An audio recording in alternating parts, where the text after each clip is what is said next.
Roll call. Oh, I'm sorry. We have to just open the meeting.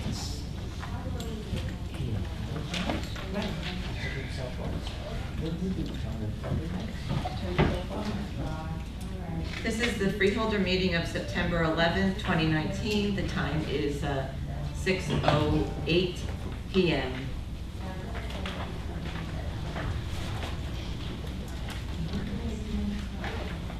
Freeholder Fantasia. Here. Freeholder Graham. Here. Freeholder Hertzberg will be absent. Freeholder Patillo. Here. Freeholder Director Yardley. Here. Okay. A moment of silence and salute the flag and remembrance of those people that died on 9/11.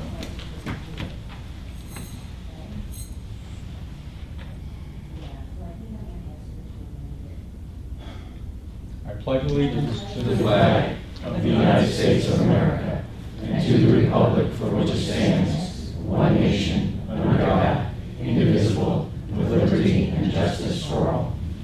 I'm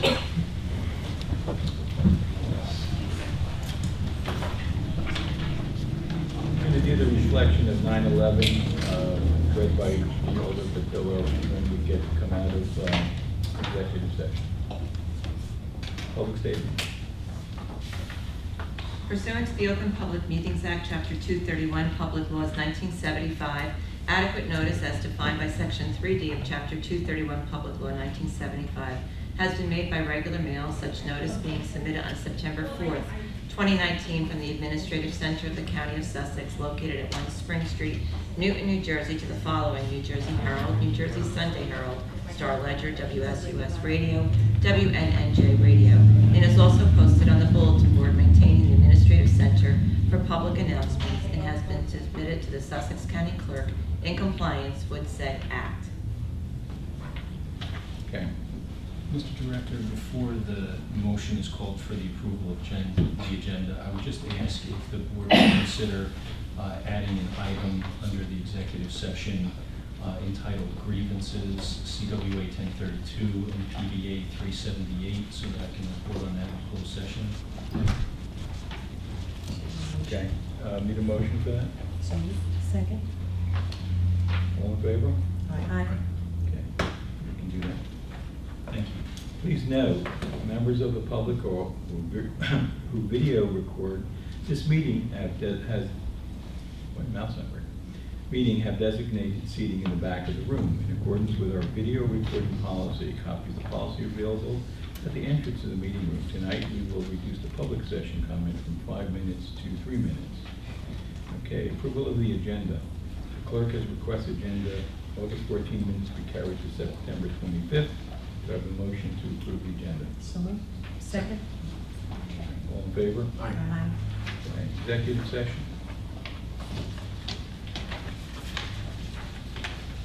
Whereas the subject matters about to be discussed may be excluded from the public portion of the meeting by resolution of the Board of Chosen Freeholders as an exception to the Open Public Meetings Act pursuant to NJSA 10:4-12 (b) and whereas it appears necessary for the Board of Chosen Freeholders to discuss such matters in executive session, now therefore be it resolved that the Board of Chosen Freeholders of the County of Sussex, in accordance with the provisions of NJSA 10:4-12 (b) and NJSA 10:4-13, that the Board at this time enter into executive session from which the public shall be excluded, and be it further resolved that the general nature of the subjects to be discussed relate to the following items authorized by NJSA 10:4-12 (b) as designated below. 7. Matters relating to litigation, negotiations, and the attorney-client privilege, opioid settlement, utility relocation, Bridge Q-6 Sparta. 8. Matters relating to employment relationships, first personnel, engineering/planning and fleet management, second grievances, PBA 378 and CWA. Be it further resolved that the deliberations conducted in closed session may be disclosed to the public upon the determination of the Sussex County Board of Chosen Freeholders, or provided by law that the public interest will no longer be served by such confidentiality. And be it further resolved that upon completion of the business for which the board has entered into executive session, the board shall reconvene and resume its meeting open to the public. Be it further resolved, the board expects to take formal action after returning from executive session. Okay, do I have a motion to adopt the executive session resolution and enter into the executive session? So moved. Second. All in favor? Aye. Okay, we are in executive session. Just gonna put this second. Bill?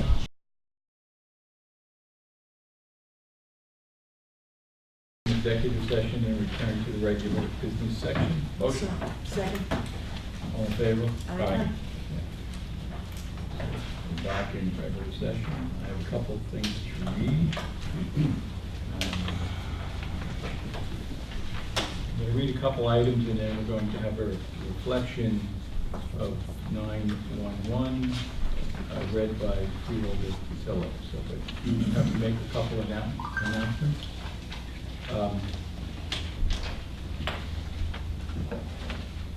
Please note, members of the public who wish to video record this meeting have designated seat areas in the back of the room in accordance with our video recording policy. Copies of the policy are available at the entrance of the meeting room. Tonight, we will reduce the public session comments from 5 minutes to 3 minutes. Sylvia?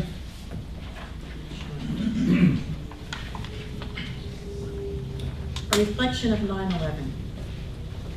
September 11th, 2019 marks the 18th anniversary of the tragedy of 9/11, and our hearts are still broken. For many, that day was so difficult and so daunting that they still cannot talk about it. 18 years is a long time, but not long enough to forget the enemies that appeared on the horizon and the heroes that were born that day. We still clearly remember the bright, crisp September morning and the beautiful blue sky above. People were scurrying to work as always. First responders were at their posts talking with each other and enjoying a fresh morning coffee. Parents were putting their children on the school bus and waving goodbye. There was no reason to believe that on this ordinary day, the whole world would witness the largest terrorist attack ever perpetrated on United States soil. 18 years ago, the eyes of the world were fixed on New York City, the Pentagon, and an empty field in Shanksville, Pennsylvania. The images that were viewed on TV shocked our nation. We stood motionless and watched the apocalypse play out right in front of our eyes, unable to comprehend the immeasurable suffering and fear. What we didn't understand at that time was that these unprovoked attacks and the global reaction would alter our lives forever. On that Tuesday morning, a passenger jet flying out of Boston, American Airlines Flight 11, was hijacked. Unknown to the hijackers, flight attendants Betty Ong and Amy Sweeney were able to use the crew telephones. They contacted American Airlines and gave crucial information about the hijackers to the FBI, which started an investigation and helped the FBI identify the terrorists. At 8:46 a.m., Flight 11 crashed into the North Tower of the World Trade Center. In minutes, over 200 fire companies were dispatched to the Twin Towers. At the same time, the New York City Police Department mobilized over 800 police officers to the scene. Ambulance squads, paramedics, and medical professionals responded to the call and started to care for the wounded in the midst of the chaos. At first, no one understood what was happening. They believed the event to be an accident, a simple pilot error. But when United Airlines Flight 175 from Boston deliberately crashed into the South Tower at 9:02 a.m., everyone knew that it was an attack. People in the offices attempted to evacuate the injured and disorientated from the buildings.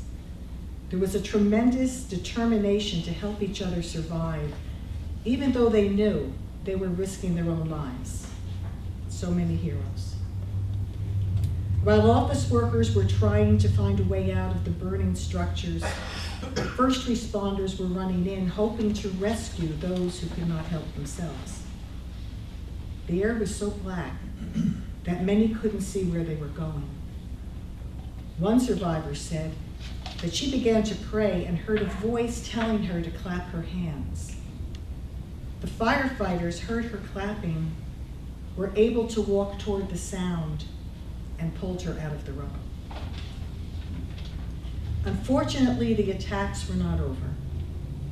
At 9:37 a.m., a third passenger jet, American Airlines Flight 77, crashed on a helicopter landing pad beside the Pentagon, the headquarters of America's military operations. The impact of the crash caused one side of the structure to collapse. People were horrified to learn that other planes that may have been hijacked were still not accounted for by the airlines.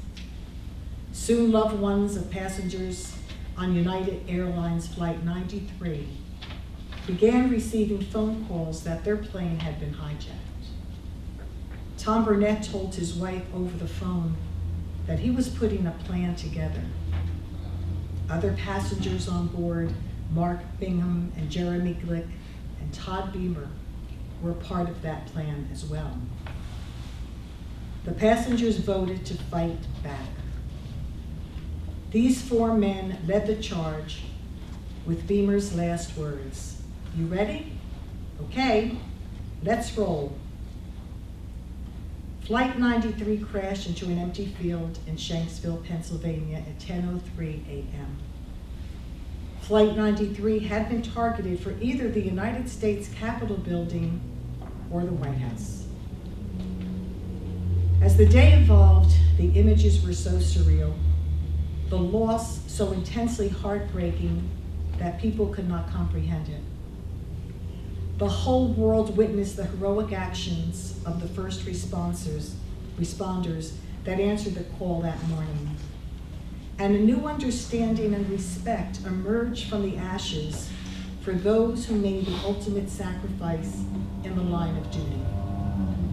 I can't even begin to imagine how civilians inside the building felt when they saw the first responders in uniform reaching out to help them.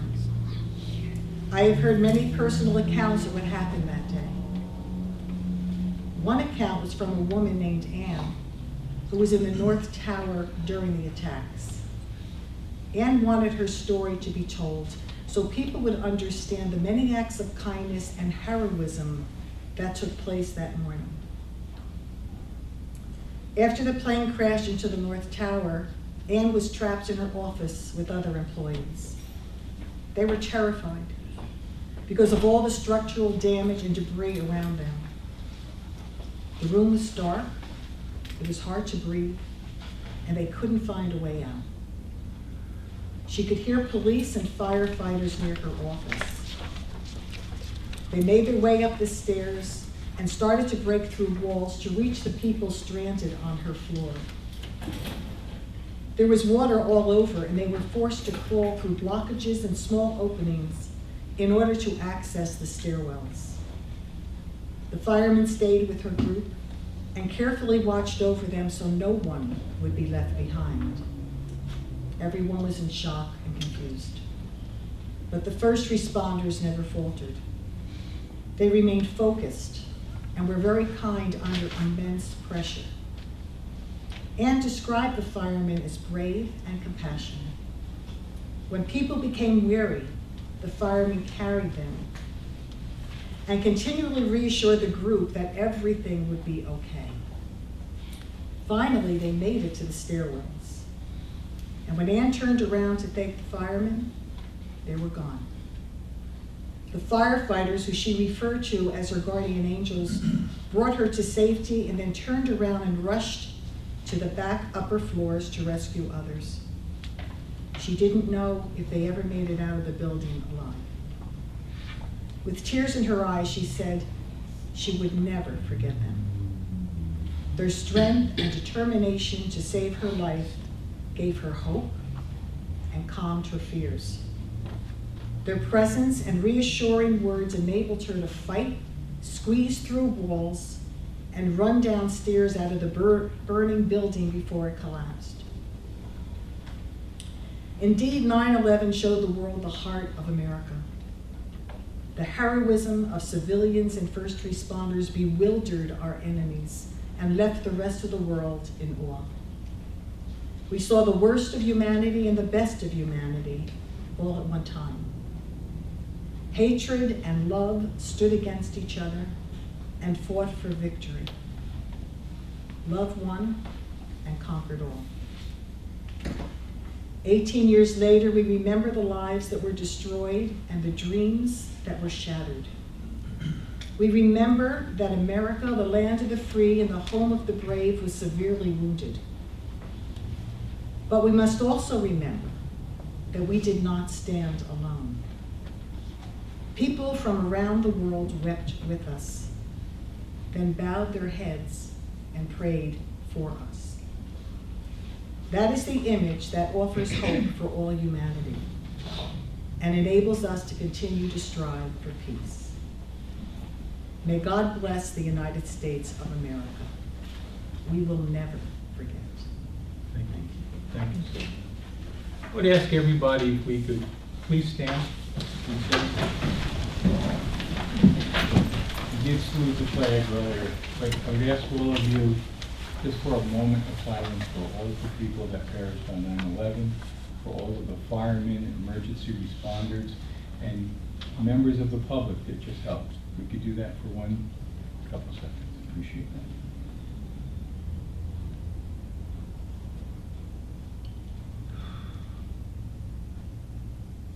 Thank you very much. Appreciate it.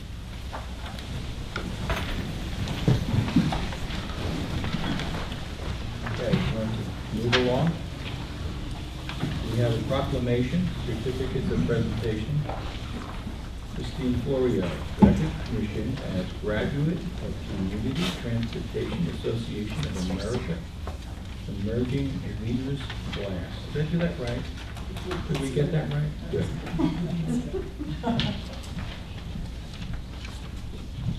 Christine Florio.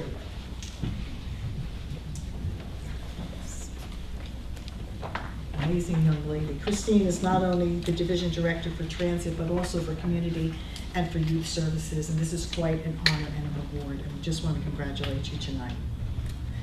So, Sussex County Transit Director Christine Florio graduated from the Community Transportation Association of America's CTAA Emerging Leaders Academy during the CTAA Expo in Palm Springs, California on May 21st, 2019.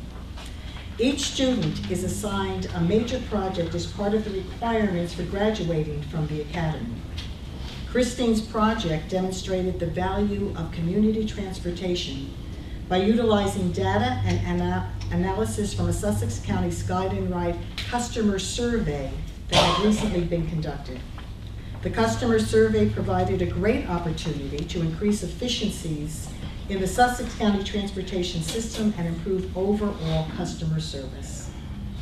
The survey will be a part of a larger comprehensive transportation needs assessment that is currently being done. The customer survey has helped to demonstrate the real need of community transportation in a small rural area, as well as being a voice to vulnerable populations such as low-income individuals and families, individuals with disabilities, and senior citizens. The survey has enabled the division to collect information in order to improve the current system, as well as to try to incentivize quality customer service by developing a driver recognition program. I just want to say that this transit that we use, that you're the division coordinator of, is like a lifeline to so many people in this county who don't have any way to get from one place to another. And you do such a phenomenal job, and your dedication and spirit just makes everything you touch so much better. It's just who she is. She is just an amazing young woman, and I want to congratulate you on your achievement for this. I'll give you this award for that. I also want to say that tomorrow, Christine Florio will be recognized by Trans Options as Government Official of the Year at Trans Options Recognition Breakfast.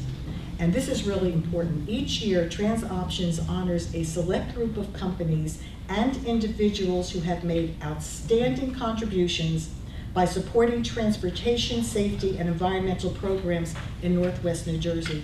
And I don't think anyone in Sussex County has ever received this award. I think this is the first time, which makes it even more amazing.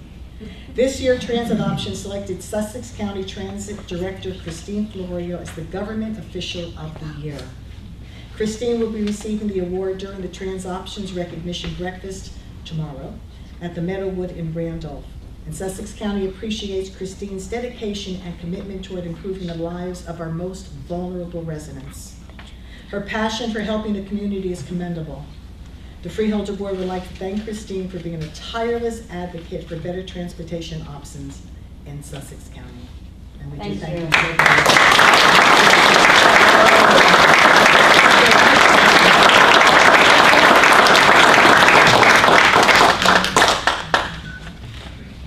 Thank you. Very well deserved. I just wanted to thank the Freeholder Board for all their support, our county administrator, our department administrator, for supporting me, believing in me, sending me to the academy, and promoting me to the transit director. It's very rewarding. The survey really did show that about 80% of the people that filled out the survey don't actually own their own car.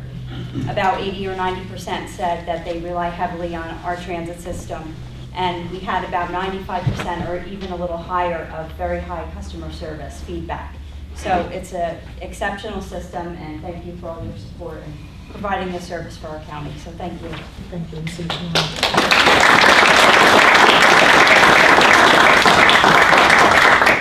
I also would like to say that within her division, Juvenile Detention Officer George Chintura graduated from the Juvenile Justice Academy with an Academic Achievement Award and the Thomas M. Cooper Professional Development Award. That happened yesterday, so we are going to recognize him at our next meeting. Yes, we'll definitely be there. But thank you for recognizing George as well. Thank you. Next presentation, you ready, George? Is there a presentation, or just Do we have a presentation, or we Well, just? I think the gentlemen are here this evening. Oh, I know they are. Yeah, so. Come on up. Wait, before you do, John. It's gonna be, come on down. But I want to steal a little bit of Sylvia's thunder. Don't go anywhere. Christine, slow down. I'll stay. Just a moment, just one more moment. Yeah. I know I'm going to talk about you guys in just a moment, but I want to thank Christine. I thank you what you do. I've been able to, over the last 7 years, been able to watch you grow and watch you help the county grow. Thank you very much for everything you do. Christine's influence over things is in our social services department, our health and human services department, our transit department. Thank you. Thank you. Okay. Appreciate it. Now, we have over 400, how many employees do we have exactly? Approximately 650. Not approximately, how many employees? I'll have to take my shoes off to get the exact number. Approximately 650. It might be 651, but there we think it's 650. 650. These are people who come to work every day.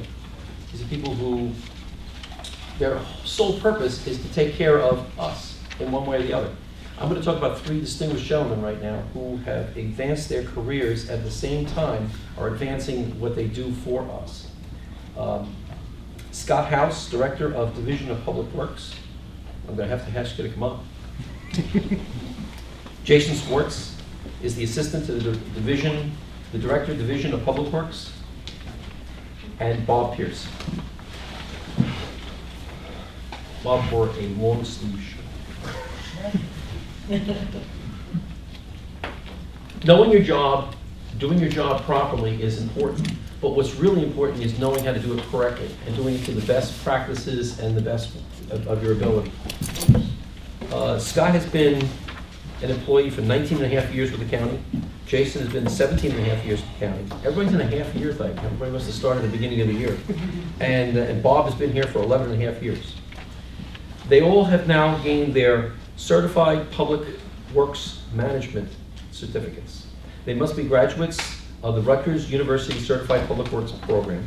The program includes a series of 9 courses covering topics in management, public works, technical standards of practice, and government systems. I got my certified public manager position, and it took 18 months for me to get it. How long did you guys?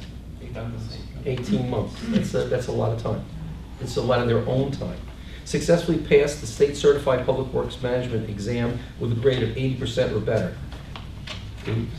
Come on, that. Scott House, like I said, has been here for 19 years, Jason 17 years, Bob 11 years. The DPW, Scott and Jason, they are the daily operation and maintenance and management of 620 lane miles of county roads and the requisite roadway amenities. They manage 8 district garages, they guide the guide rail crew, the tree crew, crack sealing crew, and the Capitol Road construction crew. They manage 65 plow routes. Now, that doesn't sound like much right now, but suppose it's not September the 11th, it's December the 11th. It starts a little bit of flurrying, you're not sure where it's going. Who's the one that determines where we're gonna go? I do. Okay, so he's the guy that determines whether or not we're gonna go. And sometimes it kind of hangs there for a while, sometimes it's a little bit of freezing rain. Okay, this man had a full head of hair when he started. and those 65, now because we are so tight in this county, tell us how many trucks do we have for 65 plow routes? Come on. 67. 67 trucks. That doesn't leave a whole lot of margin for error. Manage operational compliance for the county highway agency stormwater discharge permits. Provide 24-hour, 7-day-a-week emergency response. That's Christmas, Thanksgiving, New Year's, you name it, that's what they do. Bob manages the traffic safety, bridge maintenance, and traffic signal units. The daily operation of the county's 449 bridges. It's exactly right, 449. You don't know what they are because you're zipping over them. Some of them are this wide, some of them are all the way out there. But there's 449 of them. The daily operation and maintenance of the county's 15,000 signs, 1,900 pavement markings, the daily operation of the traffic signal system that includes 20 signals and 20 beacons. He manages the bridge and traffic safety construction crews, the support of the Division of Engineering, and a variety of traffic safety tasks. He provides 24-hour, 7-day-a-week, Christmas and everything. I'm very proud of you guys. I've known you guys for a number of years, and I'm very proud of you guys. But I'm particularly proud that you went, you stepped up, you did the 18 months, and not only did you make yourselves look good, you make us look good. Thank you so much. Thank you.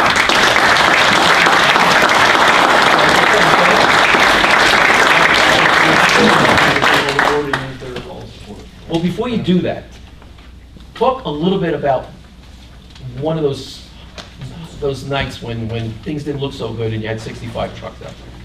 Something, come on, something. That's what they all want, that's what we're all here for. I think when you have 65 trucks, things look good. It's when you have it's when 58 you don't have 65 trucks. Okay.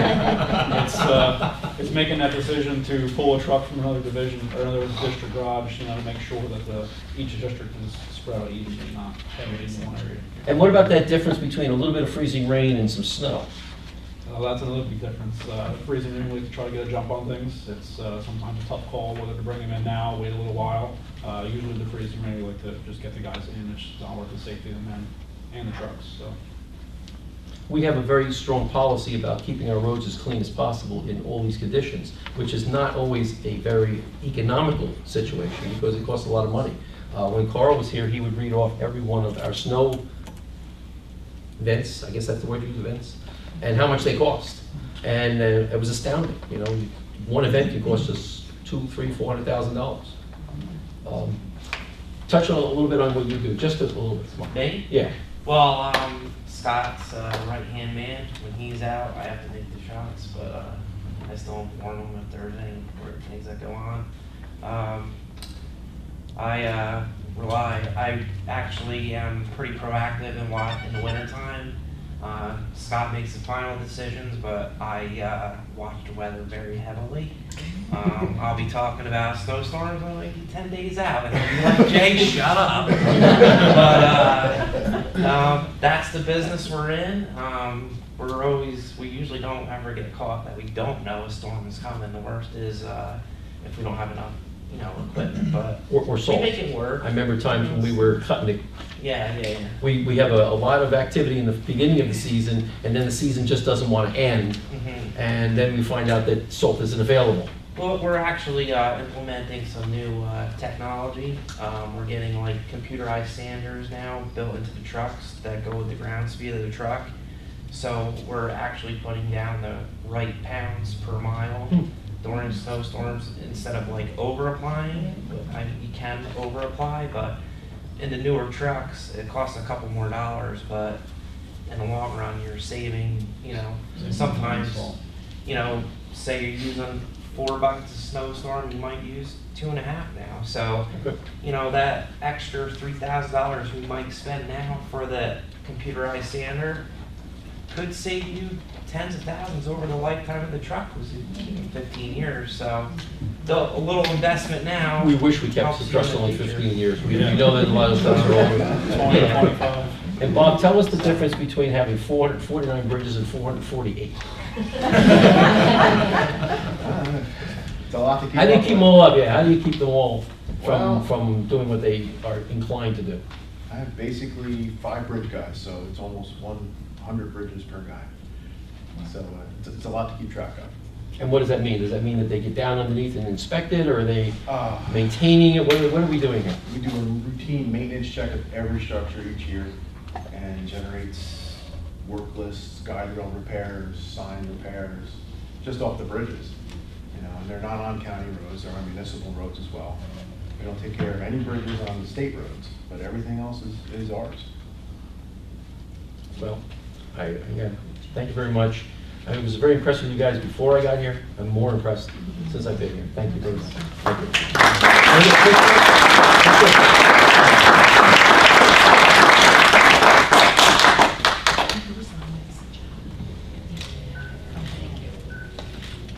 Thank you. Thank you.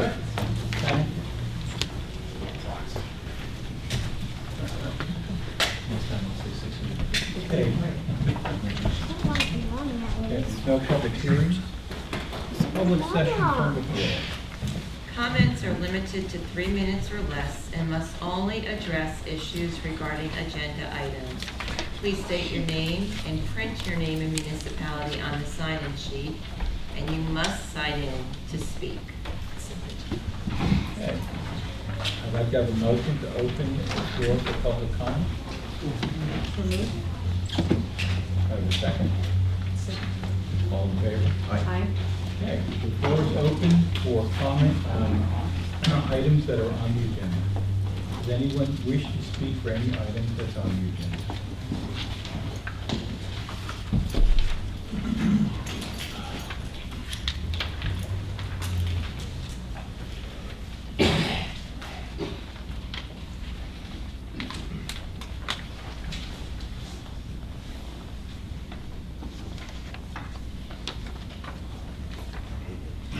John Snyder from Sanderson Township.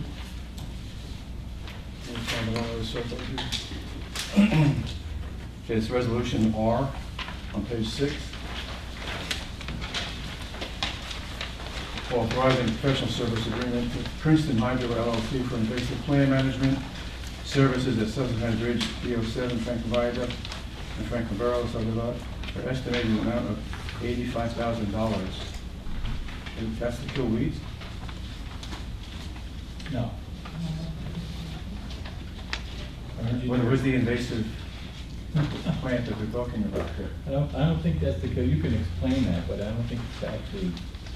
No, this is part of a Department of Environmental Protection permit that was issued associated with the replacement of the Sussex County Bridge E7, which is the Franklin Viaduct. The permit required that certain areas along the stream be restored with natural habitat. And so the county had an obligation in the replacement of that bridge to satisfy those requirements, and those are the services that Princeton Hydro will be providing to the county so that we can meet the requirements of the environmental permit. Thank you. And you're getting rid of a dump truck, it looks like. Is that what that means when you On page 7, resolution 15A, declaring a 1997 Ford LA 100 single axle dump truck belonging to the county as surplus. Does that mean what happens to it then if it's declared a surplus? This particular truck will go to the county vocational school, where it will be used by the students in the diesel program. Good. As a retired vocational school teacher. And I guess you're going to talk about this introduction, first reading ordinance 2019-012. What is it about? That is amending the county's administrative code, which is the final piece that we need to do relative to the reorganization of the Department of Finance and Library Services. Okay, thank you. Oh, I missed you all because of the start of your time with the 9/11 memorial service that they have. That's where I was. Too bad that it was at the same time as the meeting. It's usually 9 o'clock in the morning that ceremony. Good ceremony though, very nice. Good. Thank you. Does anyone else wish to address the board for any item on the agenda? Okay, seeing none, motion to close the public session? Motion. Second. All in favor? Aye. Okay, public session is closed. We have freeholder comments. Thank you, Sylvia. We'll move on to the next. Oh, I have comments. About me starting. I'm only teasing you, Sylvia. Just give me a second. Yeah, I only had one that I wanted to talk about, and we went to the award ceremony yesterday for Project Help. Project Help is a really interesting project. It was started by Sandy Mitchell, and she started it about 3 years ago, and it's to serve veterans and their families. And what they did is they actually received many donations. The contributors gave so much, and one contributor actually gave her a bus. And they used the bus, they converted it into a closet, and they have clothes that the veterans could use if they were going on an interview. And inside the bus, they also have a desk where there's a computer and a printer. So what they do is they take this bus and go to different areas where they have veterans, and they write resumes out for the veterans so that they can apply for jobs. And then they have them go into the bus and take any clothing that they want that they could use for their interview. No cost to them. This is all donations.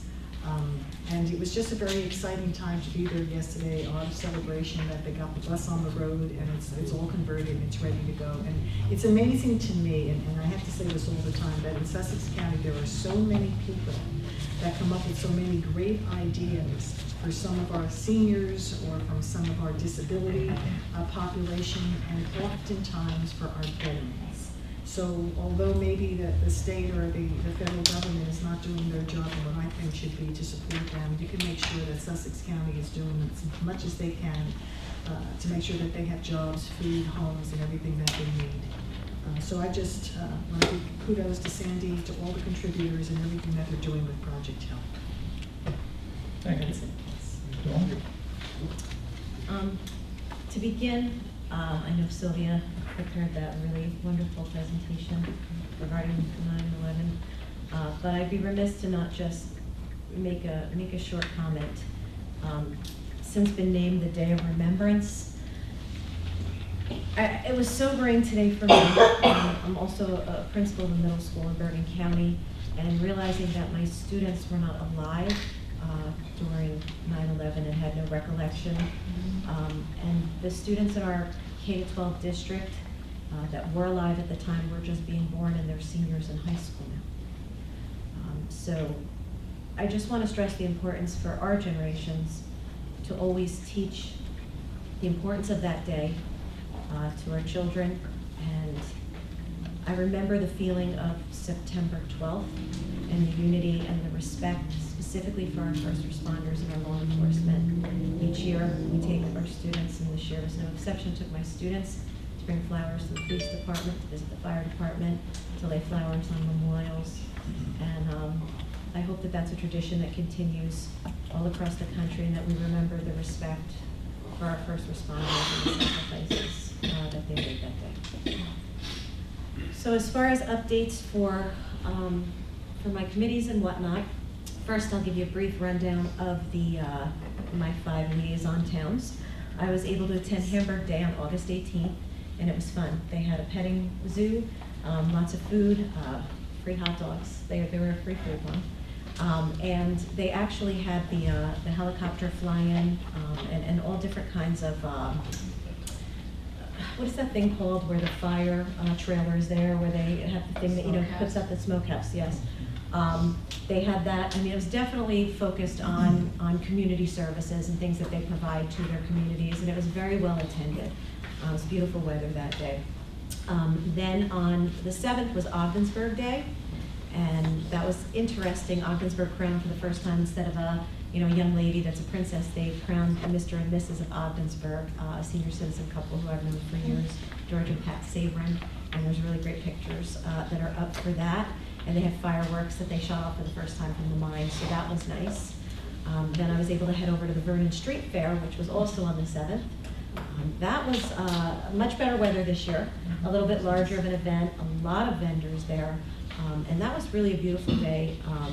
Again, much better weather than the year before, so it was nice to go there.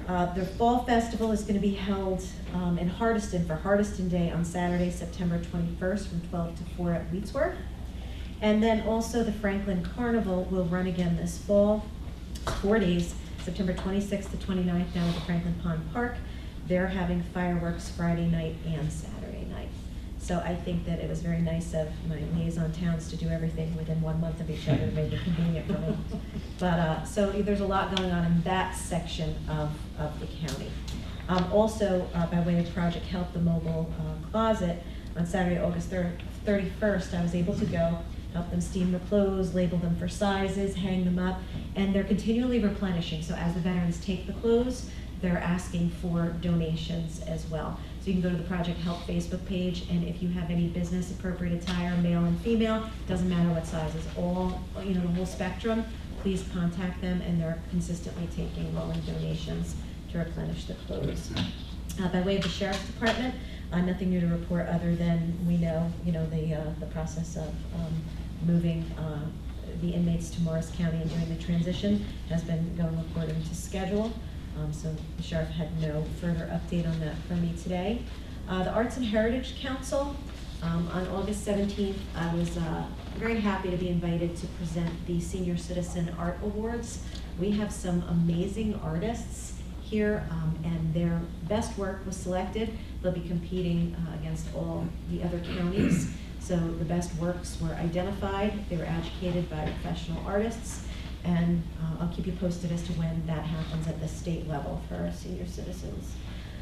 The library initiative, if you see, I don't know if you're on social media, you see Will Porter, who's the director of the library, and he has this kind of frame, and he calls them, like Where in the World is Waldo or whatnot. Instead, this is Where in the World is Will Porter. And he has this frame, and he's smiling, and you have to find him around the county, for a chance to win some prizes and whatnot. So it's really a push this month to get everyone registered, for a library card. And you can do that online as well. So just take a peek out to see Will Porter, with a smile coming for you somewhere in the county. I wanted to point out that the TIC Squad, again, on Saturday, October 5th, this has been something that the TIC Squad has been working on for a long time, to have a symposium, and they're partnering with the county college, beginning at 9 a.m. It's free, lunch is provided, but they have some professionals coming from the East Coast that are going to come and be guest speakers. Tick-borne illnesses are on the rise, as we know. It's not just limited to Lyme disease.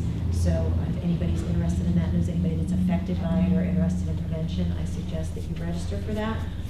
And then as far as the college update from President John Connolly, he wanted me to just make note of a few bulleted points here. Facilities updates for Chapter 12. Sussex County College is in the process of enhancing security and communication systems, and they're also upgrading their elevators.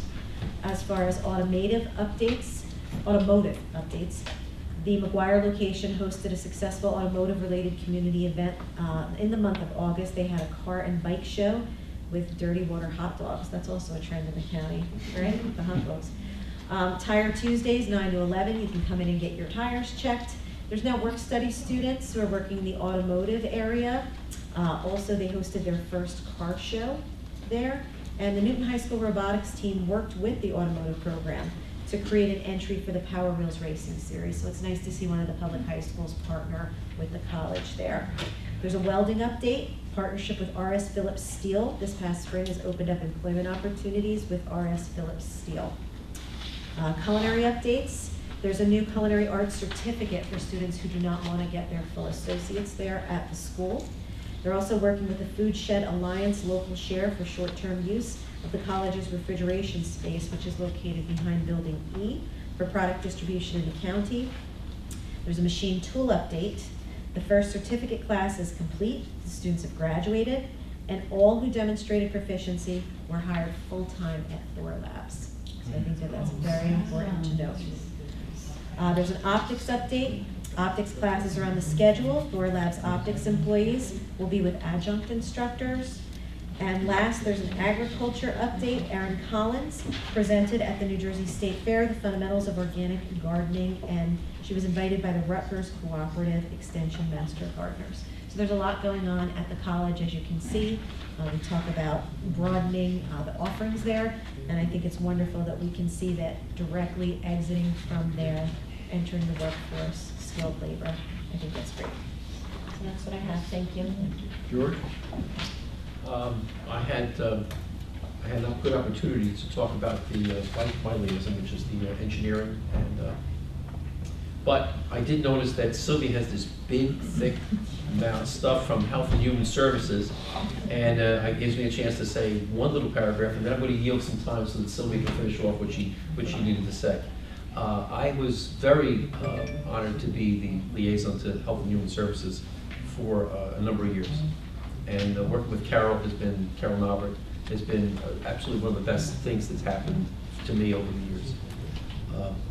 Bringing Health and Human Services together and making it function as a real functional department has been one of the highlights of my career here. But I am going to yield my time to the Deputy Director so she can finish off what she had to say. I forgot the report. Okay. Division of Community and Youth Services Office of Transit. This is really very important. On Thursday, September 19th, at the atrium of the Performing Arts Center at Sussex County, we're going to have an annual public hearing at 12 p.m. Okay, please come. We're urging residents to come, those especially that use the transit system. You can come and speak, or you can actually write recommendations with respect to the programs. It just has to be in before the 12 p.m. date on September 19th. Next, we have the Office of Mosquito Control, and we are having quite a bit of trouble with mosquitoes. Sussex County Office of Mosquito Control will be participating in the APACON Townwide Cleanup on Saturday, September 14th from 9 to 1. The office is working with the APACON Environmental Board in an effort to reduce mosquito larvae habits created by litter. You have to be very, very careful. You can have just the slightest amount of water and all of a sudden you have a problem with mosquitoes. You have to make sure that water and litter are cleaned up from your property. The Sussex County Office of Mosquito Control will be offering an educational presentation about mosquito biology and control and how litter habitats contribute to the risk of disease within communities. The Office of Mosquito Control will be setting up an Asian tiger mosquito tabletop display to educate residents about the Asian tiger mosquito biology and the associated degrees that they carry. And they'll be setting this up during the weeks of September 16th and the 23rd at the Montague Township Hall Municipal Building and Sandyston Township Municipal Building. So you should go and learn about that. We're a little behind on our flu vaccinations. The first one will be September 24th at Project Self-Sufficiency from 4 to 6 p.m. And the second flu vaccination will be given September 28th at Frieden Civic Center, also from 9 to 12 p.m. I think I have one more. This is another really great event, the Healthy Living Festival at Bristol Glen. It'll be Friday, September 20th from 8:30 to 1:30. And the Division of Senior Services annual Healthy Living Festival will take place at Bristol Glen. Seniors are invited for free health screenings and presentations by the Division of Senior Services in Newton Medical Center. In addition to health screenings, there will be actually hearing life, and a luncheon will follow. That's a really nice event if you've never gone. So if you have time, please stop over there. And I think that's it. Thank you very much. Well, thank you. There are some advantages being the director. Everybody gives you all the information, and I can sit here and just run the meeting, which is a good thing. I do want to say Project Help was a great event. I'm glad to see that they received a lot of help with the community. A lot of veterans were there. It was a very, very good event. And I did go up to Vernon for Vernon Day. That was a wonderful day. Hopefully we'll have more good weather before it gets that white stuff comes, but we've got some time yet. But enjoying not having to be outside in the rain. Okay, that's it for the comments. Okay, approval of the consent agenda. So moved. Second? Okay. I'm sorry, I just have to Read? read a statement Yep. prior. The Board of Chosen Freeholders of the County of Sussex have reviewed the consent agenda consisting of various proposed resolutions and determined that adoption of the said resolutions is in and will further the public interest. If any freeholder would like to remove an item to be considered separately, please do so now. Okay, so motion to approve consent agenda, resolution 8R. There's that motion. I'll move it again. So- I'll move it. Second? Okay. Roll call vote, please. Freeholder Fantasia? Yes. Freeholder Graham? Yes. Freeholder Patillo? Yes. Freeholder Director Yardley? Yes. Approval of minutes, and motion to carry the August 14th open executive session minutes to September 25th, 2019. All in favor? Motion? Motion. Second? All in favor? Aye. Aye. Okay, appointments and their resignations. Resolution appointment of Laura. Quanción. Quanción. Consumer representative, and Dr. Kathleen McKay, consumer representative, members of the Sussex County Human Services Advisory Council to fulfill the unexpired terms and set terms to begin immediately and expire December 31st, 2020. A motion to approve resolution A. Motion. Second. Second. Roll call. Well, can I just make a comment? Sure. Anybody who's gone to an HSEC meeting, this is the Health and Human Services, Health Services Advisory Council that meets once a month. And it's representatives from all different nonprofits. There are consumer representatives, but what it does is that they look at every possible aspect of what's necessary for everything from those that are developmentally challenged to seniors to anybody who needs the help of nonprofits, government, church-based services, and tries to coordinate it to the best of their abilities. And I always enjoy going to the meetings. I'm very impressed. But I want to thank those people who are willing to volunteer their time and services to this. Thank you. Roll call. Freeholder Fantasia? Yes. Freeholder Graham? Yes. Freeholder Patillo? Yes. Freeholder Director Yardley? I was reading something. A motion to adopt resolutions A to D. So moved. Second. Okay, all in favor? Aye. Okay. Introduction on first reading, ordinance 2019-012, ordinance to amend the Sussex County Administrative Code, published 1989, last revised 2016. I need a motion to introduce the ordinance on the first reading. Make a motion. Second? Roll call. Freeholder Fantasia? Yes. Freeholder Graham? Yes. Freeholder Patillo? Yes. Freeholder Director Yardley? Yes. A motion to authorize the clerk to advertise this ordinance as introduced for the first reading, and to also post same on bulletin board in the lobby of the County Administrative Center, together with a notice of public hearing stating that the hearing will be held on September 25th, 2019 at 7 p.m. prior to final adoption of this ordinance. Do I have a motion on that? A motion. Okay, all in favor? Aye. Aye. Okay. Award of contract and change order bids. The Board of Chosen Freeholders of the County of Sussex has reviewed the award of contracts, change orders, and bids consisting of various proposed resolutions and determined that adoption of the said resolutions is in and will further the public interest. If any freeholder would like to remove an item to be considered separately, please do so now. Motion. Second. Roll call. Freeholder Fantasia. Yes. Freeholder Graham. Yes. Freeholder Patillo. Yes. Freeholder Director Yardley. Yes. Motion to approve the bill list. This will be the bill list of August 28, 2019. I'll make a motion to pay the bills. Second? Roll call. Freeholder Fantasia. Yes. Freeholder Graham. Yes. Freeholder Patillo. Yes. Freeholder Director Yardley. Yes. Motion to pay the bills of September 11, 2019. Motion to pay those bills too. Second? Roll call. Freeholder Fantasia. Yes. Freeholder Graham. Yes. Freeholder Patillo. Yes. Freeholder Director Yardley. Personnel resolution authorizing personnel agenda of September 11, 2019. Motion to adopt the personnel agenda. So moved. Second. Roll call. Freeholder Fantasia. Yes. Freeholder Graham. Yes. Freeholder Patillo. Yes. Freeholder Director Yardley. Yes. Administrators report. Yes, thank you, Mr. Director.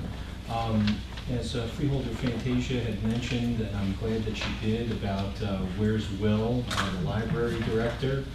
There also is some very good news that's coming out of the library. Thanks to the board's continued support of the Sussex County Library System, the library has been pleased to announce increased hours to the public. Director Will Porter's been working on this since coming to the county.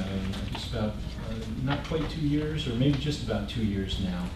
How time flies. Thursday hours at the main library have been changed from 8:30 to 5 p.m. to 8:30 a.m. to 8:30 p.m. as of July 1st. The 5 branch libraries had been closed one morning per week to ensure that there were adequate evening hours around the county. And as of September 1st, all 5 branch libraries now open at 9 a.m. 6 days per week while retaining their evening hours. Also, as of September 1st, the Dorothy Henry branch in Vernon and the Sussex Wantage branch and the Louise Childs branch are open 9 a.m. to 8 p.m. 2 days a week to better accommodate the county resident schedule. So, while the board has been asked to support the library budget over these last 2 years, the proof is positive that it has made a difference, and we're now able to better serve the needs of the residents at the library. On the capital projects front, the board has been advised of the number of capital projects that the engineering department is doing. One of the most interesting projects that we've been engaged in, which was included in the 2019 capital project, or the capital improvement program, has been the site remediation that had to be done at 2 of our road maintenance garages, that being Lafayette and, Frankfurt and Layton.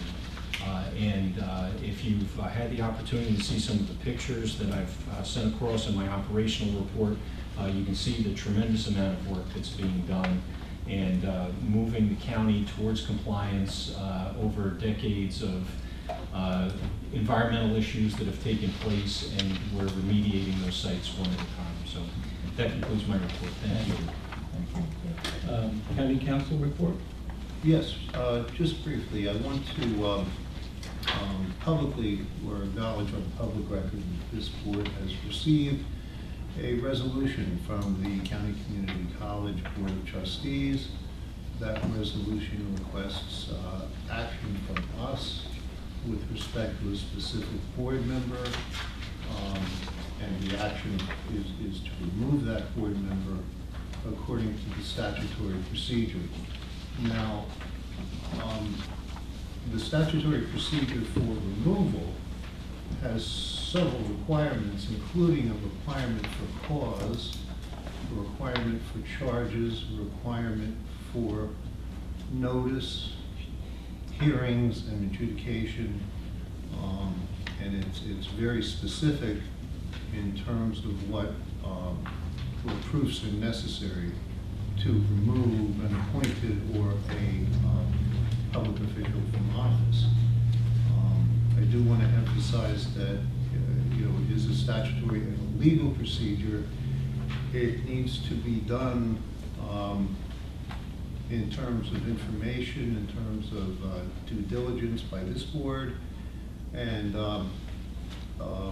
I've asked the board while we do this to really refrain from anything that might indicate comments that might indicate prejudging the case that we're going to have to consider when we get this information. I've written letters to the attorneys for the parties requesting their position on different issues and on different excuse me, and on different information, because we really have to gather that information and see what it amounts to.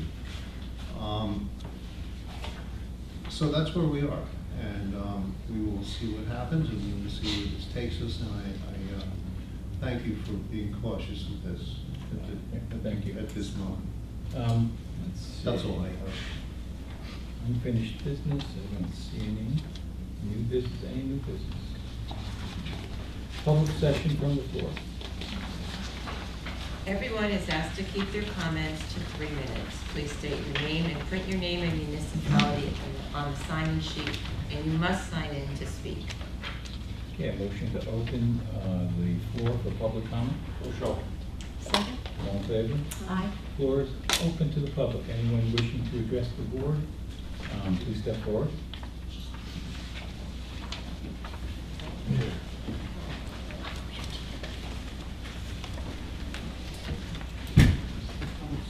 Evening. My name's David Hewitt. I'm from Hampton, and I would like to comment on what the attorney was just speaking about, and that's your responsibility to take some action concerning the resolution that the community college approved in their last meeting. I would like you folks to put the trust back in the trustees. I know Mr. Scanlon has every right to whatever freedom of speech he believes he can do with his political activities. However, I think it's inconsistent with him being on a board of trustees for an institution that's supposed to provide truth and education. I think the vile political propaganda that he either knowingly or unknowingly promulgated through his communication channels just don't really square at all with him being on the board of trustees. Thank you.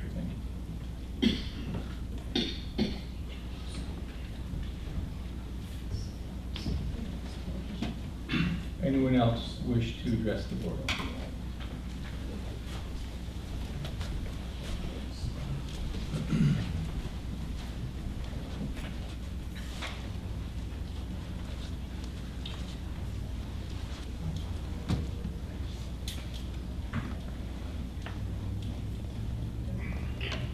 Linda Gianni, Andover Township.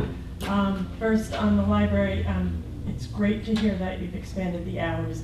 That's an important service that the county offers, and it was very frustrating not to have them open in the morning on Big and Newton in particular that I would go to. So thank you for doing that. And thank you to the library director for doing that.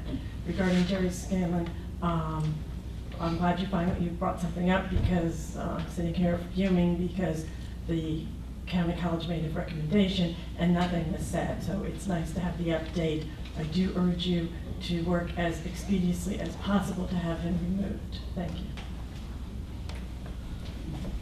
Anyone else wish to address the board?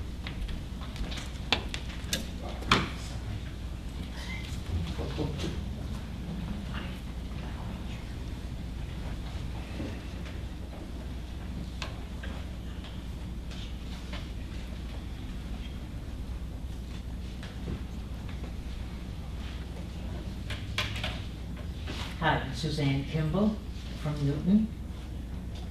Jerry Scanlon made a mistake. It was a big one. He apologized. He took himself off social media. If I'm not mistaken, his term ends in November. we're spending all this time agonizing over something? He's going to be done in November. Do we tar and feather him for something he did? He apologized. He said, I realized that it was a mistake. I should not have done it. I was too quick to move. I shouldn't have done it. Have any of us done anything like that? And said, why did I do that? I think maybe. I think enough has been done. I think we need to stop. And nobody brings up the Gang of Four that precipitated this. Nobody mentions what precipitated it. Nobody. Nothing is said about what precipitated it. Because that's sacrosanct. I'm sorry. Freedom of speech. Yes, there are consequences. I agree, there are consequences. You need to be careful. But he apologized profusely, and he immediately took himself off social media. He immediately did that. What more do we want? Do we want to tar and feather him? 1 minute. Anyone else wish to speak?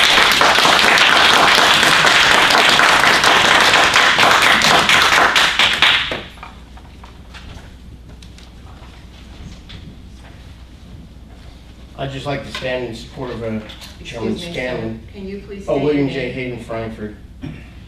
We have a First Amendment that guarantees free speech. He did not say anything that was that horrible. Nothing worse than I've seen many other people in here from the other party display.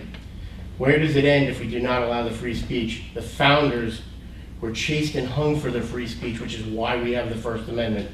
This shouldn't even be entertained. There is nothing here. He just spoke his mind. Whether it was a mistake or not, free speech is still allowed and should be in Sussex County. Thank you.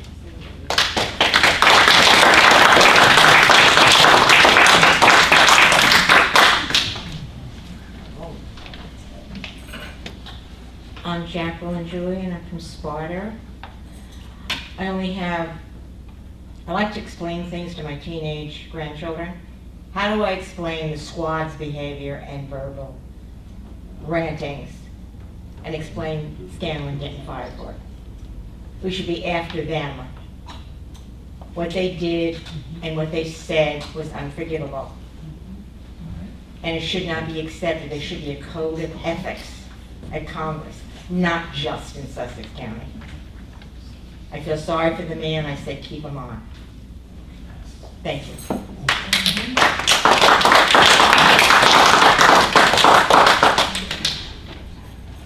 Sorry, I'm a little short here. Christy Lehman, Hardiston.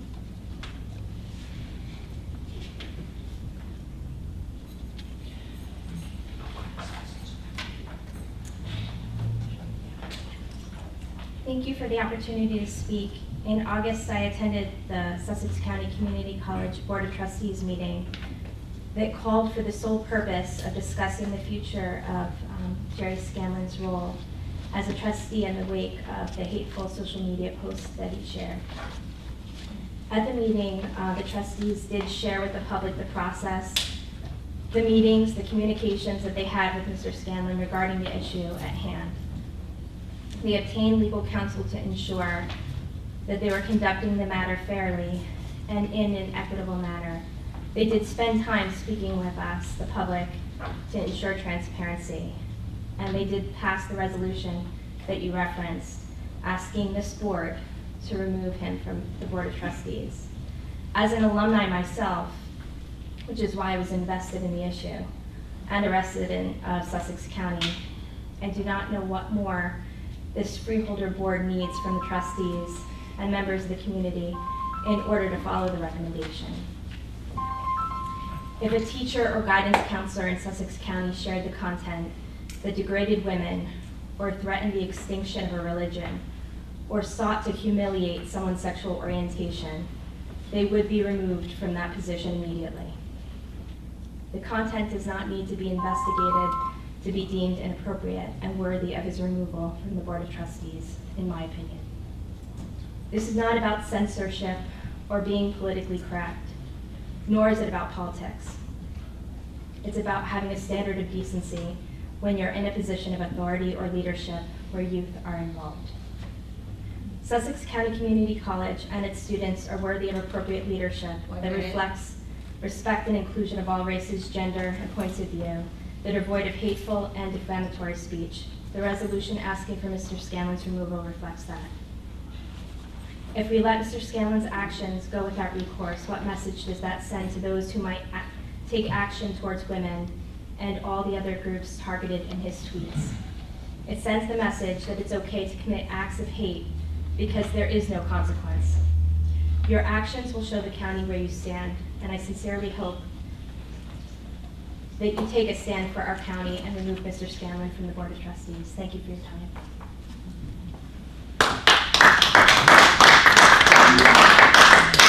Anyone else wish to address the board?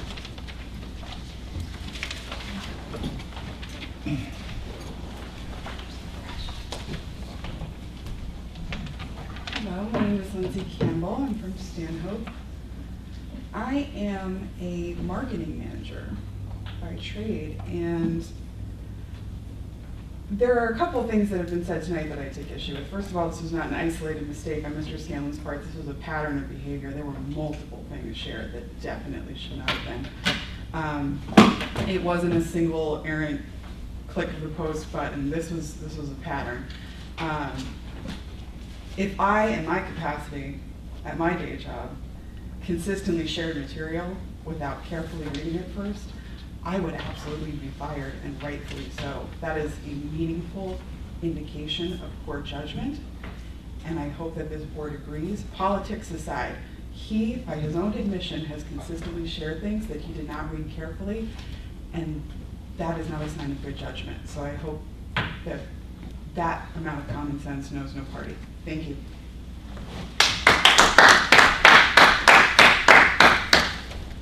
Anyone else wish to address the board? There's someone here. I'll wait.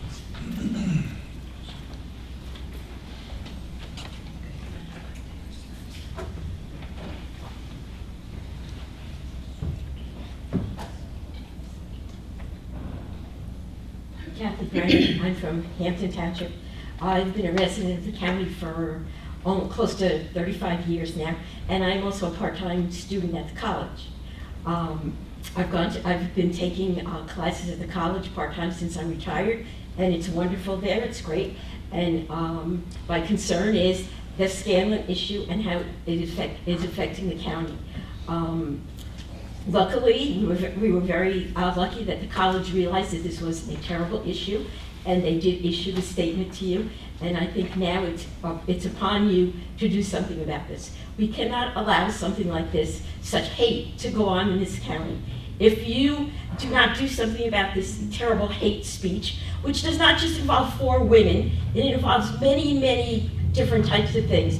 It involves different religions, different types of people, many, many things, and I believe it's like over 20,000 tweets, I believe, which I don't know how someone can accidentally do 20,000 tweets. I mean, there has to be some knowledge there of what you're doing if you retweet 20,000 tweets.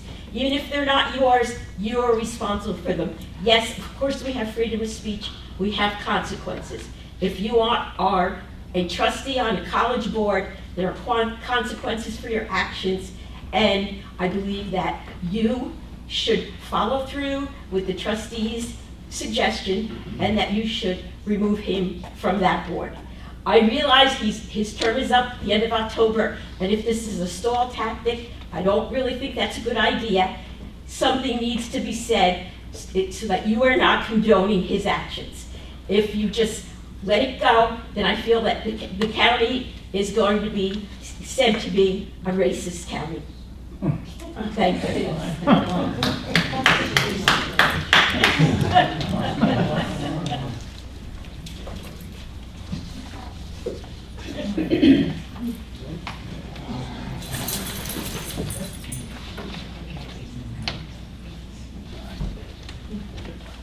Good evening, my name is Neil Kenny, I reside in Green Township.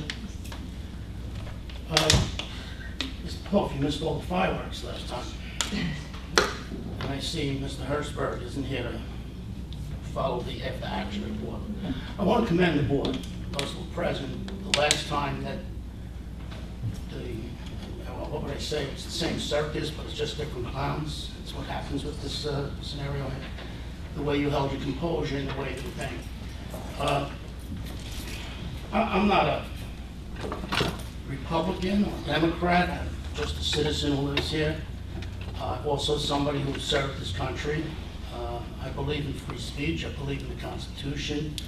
I believe there's been a systematic assault upon that document for many, many years now. I don't know what Jerry Scanlon wrote or what he sent and wrote. I don't know how vile it was, and I don't know how much it offended somebody's sensibilities. But I do know he's got free speech. And I do know, to the best of my knowledge, that his term is ending in October. So if the board, freeholders, want to spend their time and spin their wheels to put a scarlet letter on him, then feel free to do so. But I ask you, is the agenda to remove the man, or is the agenda to destroy the man? And when you say that this is, oh, I have my free speech, there's a whole concept of free speech when it's what I want to hear, and hate speech what I don't want to hear. And that game has been going back and forth. I personally am not PC. I'm an old man. I could care less. I believe in science. I believe that's an X and a Y. I don't know what all these other manifestations are. I've heard people say that they're trying to legitimize mental illness. I'm not a therapist, so I'm not even going to go down that road. What Mr. Scanlon said was said, thank you, was said and was done. He rendered his apologies and he's moved on. I could cite numerous examples from the left. I mean, we could go to Billy Boy Clinton, who didn't know the definition of the word is, but that was okay. I don't want to play politics here, but this vendetta to go after a man and his family has got to stop. It has to stop. And if there's a lack of civility across this country from both sides, there's plenty of blame to go around. Let the man expire with his term. He's left and be done with it. You know, and on a side note, I'm sorry if I go over a second. As I left here after that meeting, I was approached by somebody who had a lot of things to say which was contrary to what I say.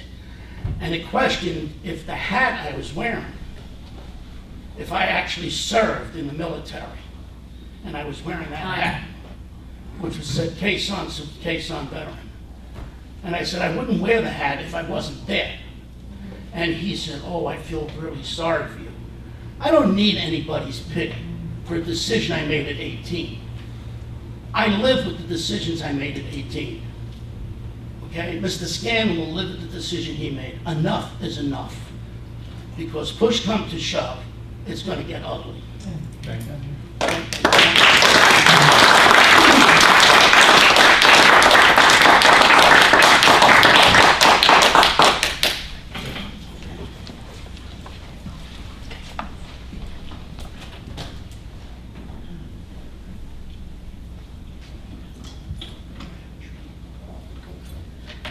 Judy Storms from Vernon Township. I've been offended off and on over the years, but even though I've been offended, I let it go because whoever offended me with their words, well, they had the right to say those words because in our country, we have a First Amendment that protects our speech. And while some people are offended to the point of feeling a man has to suffer the loss of his position, I feel that's ignoring his First Amendment rights. And I do feel that we need to move on and respect our First Amendment and his right to free speech.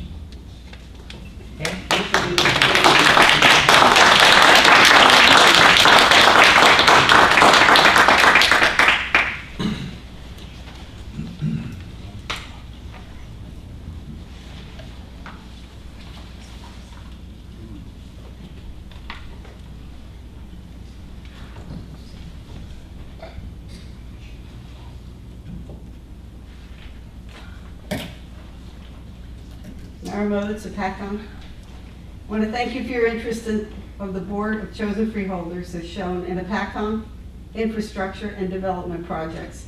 As a resident of the Soul Lake community for which the Freeholders have legal oversight, and in light of the economic disaster presented by the summer HAB, I am here to ask that you afford the lake the same level of committed interest. I was dismayed to hear no freeholder names mentioned at 2 of the 3 HAB community forums I attended, nor were they mentioned in the news coverage of the 3rd. The information presented at those forums is vital to your providing oversight of various projects in the PACON area. Stormwater management is key to preventing another lost summer to HAB. The Lake Hopatcong Commission and Princeton Hydro made it clear that the solutions for runoff mitigation and bloom prevention have not changed in 40 years. Although the advisories have been similar, they have never been properly funded to enable proper lake maintenance. We need a few well-maintained and properly stored harvesters for the lake. We need to return to the practice of the use and annual replacement of non-mechanical mineral filters in our storm drains to absorb phosphorus before it reaches the lake. Where sewers are absent, we need systematic and scheduled septic maintenance to prevent further contamination. As a lake-dependent community, Hopatcong can no longer afford to delay taking practical steps to safeguard the juggernaut of our local economy, the lake itself. The freeholders can also help address problems in Hopatcong related to the development that include those associated with non-strategic choices during development. Our municipality combines zoning and planning boards into a land use board. Sadly, when the entities merged, there was less competition for the best ideas before moving forward. This has also resulted in the overuse of variances.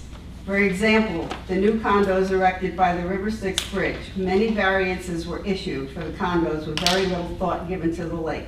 Runoff from the roads and parking area and lack of lake-friendly landscaping allows contaminated water to direct access to the lake. Another example is Weldon Quarry. At the HAB forum held at the PACON High School in July, an enormous plume of quarry debris was shown in aerial photographs of the lake. Presenters demonstrated a 10-fold spike in phosphorus in that same area just months later. These examples are small demonstrations of why we must be more thoughtful and vigilant about variance use. Hopatcong needs a better partnership between the county and municipality to ensure the lake continue to be an economic force for our residents, business, and tourism in our area.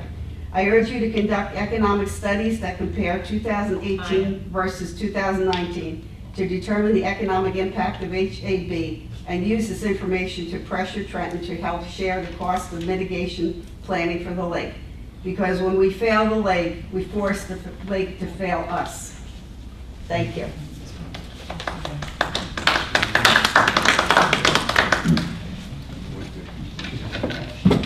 Anyone else wish to?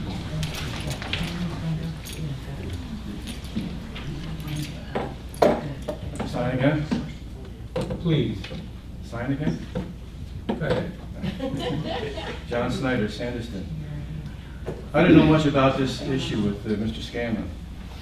I've read a few articles in the paper, and apparently he, is it retweeted?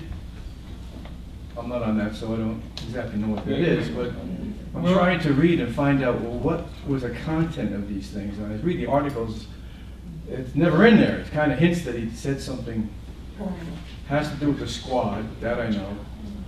That's just one of them. But on this day, I heard someone on the radio who was reading the names this morning over at the Ground Zero. and apparently he had it on his shirt too. He was quoting Congresswoman Ilhan Omar Yes. about September 11th. Well, then- Some people did something. I believe that's what she said regarding the terrorist attacks. Some people did something. Now, if Mr. Scanlon's post had anything to do criticizing this person, I don't see anything wrong with that myself. And if the position is up, and I assume it's not a paid position, am I wrong? Is the Board of Trustees a paid position? Volunteer. Okay, so here's a guy volunteering his time to do something for his community and expressing maybe some things that if I read them, I might agree with them, some of these posts. But because these four people are women, if I disagree with their position, that means I hate women?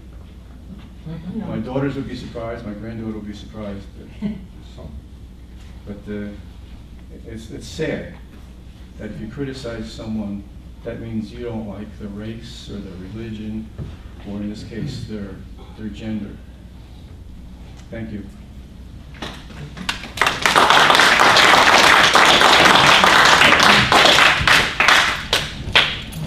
I hate public speaking. My name is Linda DeWitt. I'm from Excuse me, Hampton miss. Township. I'm sorry, miss, please sign in first. Thank you.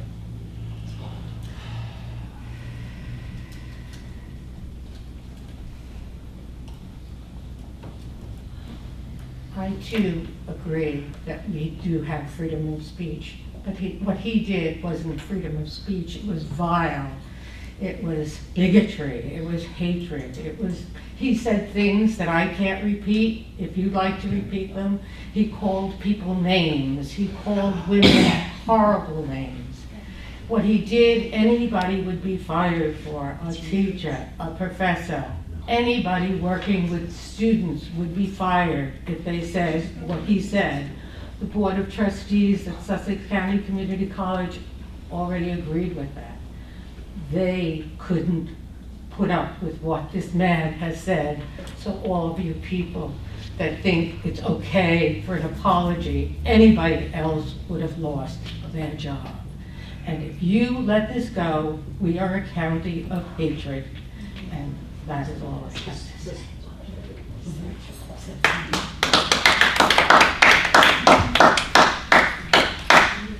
My name is Rose Satterfield. I'm from Sparta.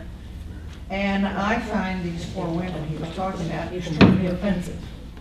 Now, if I don't like them and give an opinion about what they've said and not supporting of my country, and the vile things they have said, then I'm racist. They have made me one way they speak. Not because I am a racist for everything else that's going on. I just don't like them. I think I don't know if I'm mistaken, if you're elected to an office, aren't you taking an oath to support the United States? Then what are they supporting? They're supporting, to my way of thinking, horrible ideas. And they're against Jewish people, they think we're against Muslims. Well, if they keep it up, they're going to have more problems. We're going to have more problems. I don't like them. I don't care. This man might have had an off day if he said something. It's no more than what a lot of people are thinking. And I give my opinion, and you may quote me. I do not like them. So that's me.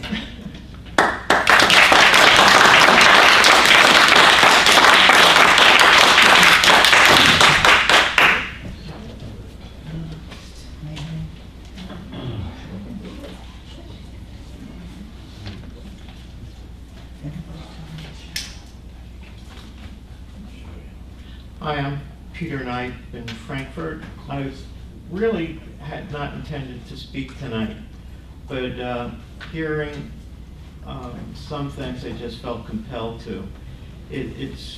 I think this is an example of selective prosecution, selective persecution. I'd just like to state that as a young student at Columbia University, day after day, I was told that being a white person in America, we should be ashamed of ourselves. That essentially the government was fascist, that people that supported Republicans at the time were bigots and baby murderers. Not one of those professors, to my knowledge, ever got fired. Mr. Scanlon may have made a mistake. One can argue whether it was appropriate in his official position as chairman of the Republican Committee, whether he should have done that. Personally, I have nothing to say about that. But I want to further claim that there is an issue of freedom of speech. Mr. Scanlon did not do that in his role as a member of the board of the college. So let's make a distinction. He did not do that as a representative of the college.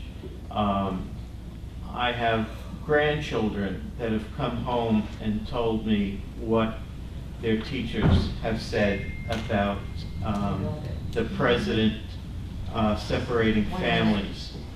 So I have to say that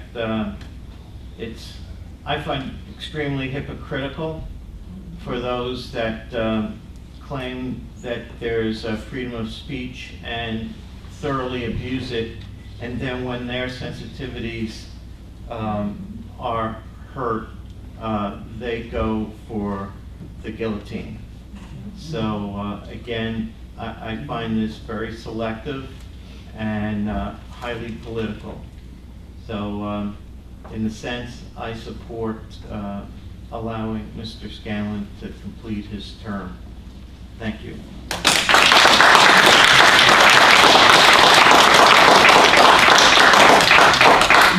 Anyone else wish to address? Okay, seeing none. Oh, we got one more.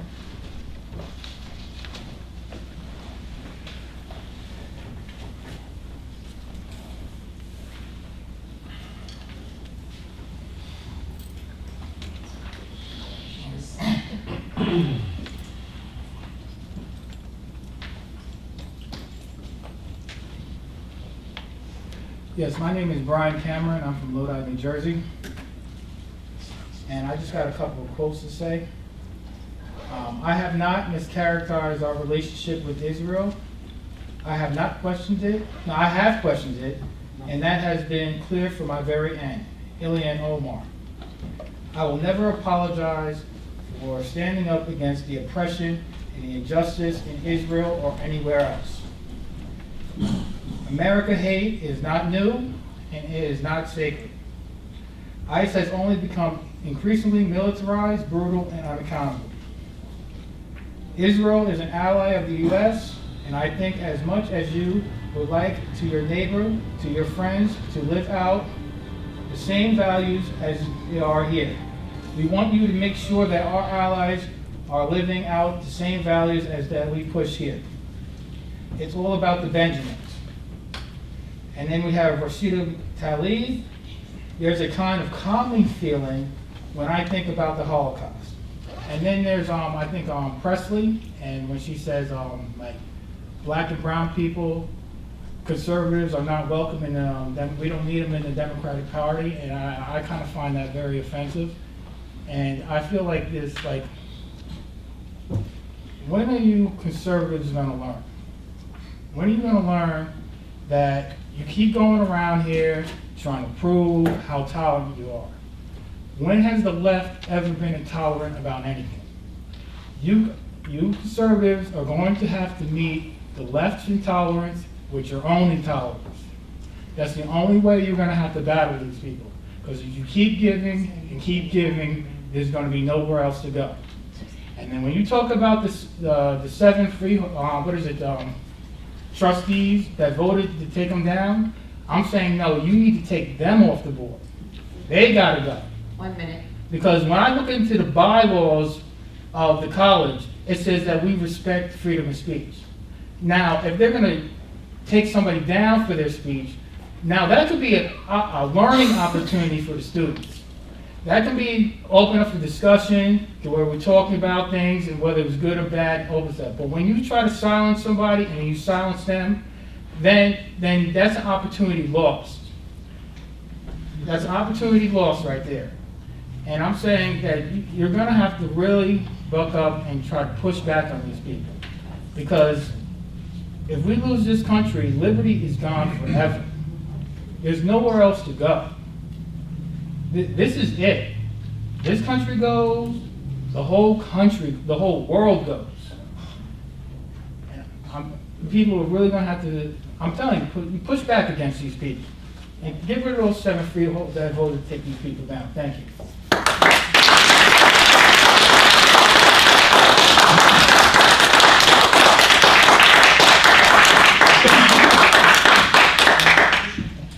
Okay, anyone else wish to address the board?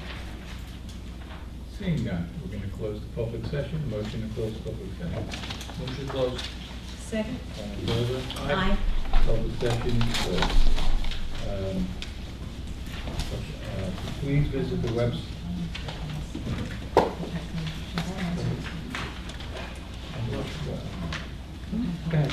Yeah, I want to answer Mrs. Mose, who came all the way up here to speak on behalf of the lake. Lake Apacon is something that the Freeholder Board has been involved with for many years. The conversations that are now going on over the blue algae have been going on for 40 years. This is not anything new. I was on 2 telephone poles with the DEP when this happened. I've been to 2 meetings. The other meetings I didn't go to because I knew exactly what was going to be said. Our connection with the health department and with the Freeholder Board as a whole does not happen at meetings with the public. We meet behind those meetings. We meet before those meetings. We are in constant communication with the DEP. And I want to just address a couple of things. When it comes to harvesters, you have to remember that the Lake Apacon is a state lake.